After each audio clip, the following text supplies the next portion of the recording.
Həyat nə qədər çətin olsa da, insan həyatda bəzən elə imtahanlarla qarşılaşır ki, artıq gücünün qalmadığını düşünür. Qəlbi sıxılır, gözü dolur, yolu daralar. Amma mömin, müsəlman bilir ki, bu dünya rahatlıq yeri deyil, imtahan yeridir. Əsas olan isə çətinlik qarşısında Allaha asi olmaq yox, ona yönəlməkdir.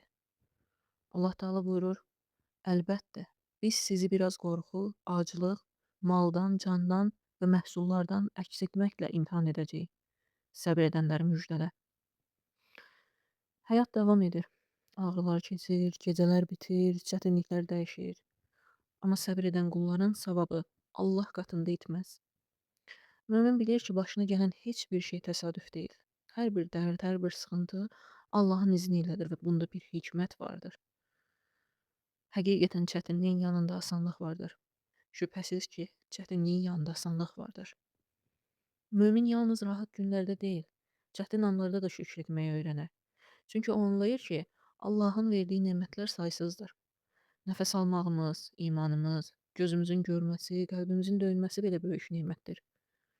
Allah buyurur: "Əgər Allahın nemətlərini saymağa çalışsanız, onları sayıb qurtara bilməzsiniz."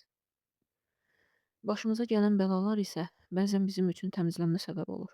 Günahlarımızın bağışlanmasına, qəlbimizin saflaşmasına və Allah dərgahında dərəcəmizin yüksəlməsinə səbəb olur.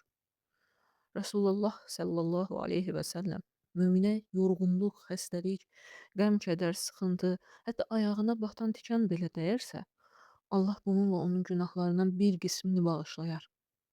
Başqa bir hədisdə isə möminin işi necə də heyrətamizdir.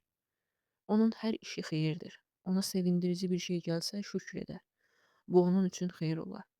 Ona bir sıxıntı gəlsə səbr edər. Bu da onun üçün xeyir olar.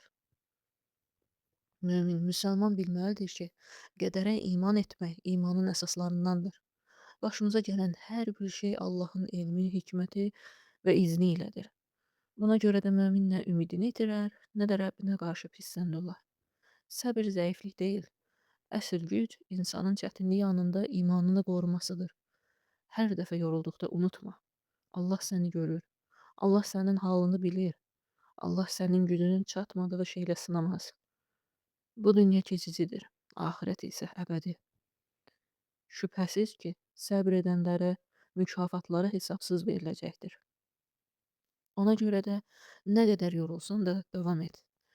Günahlarına görə istiğfar et. Nemətlərə görə şükr et.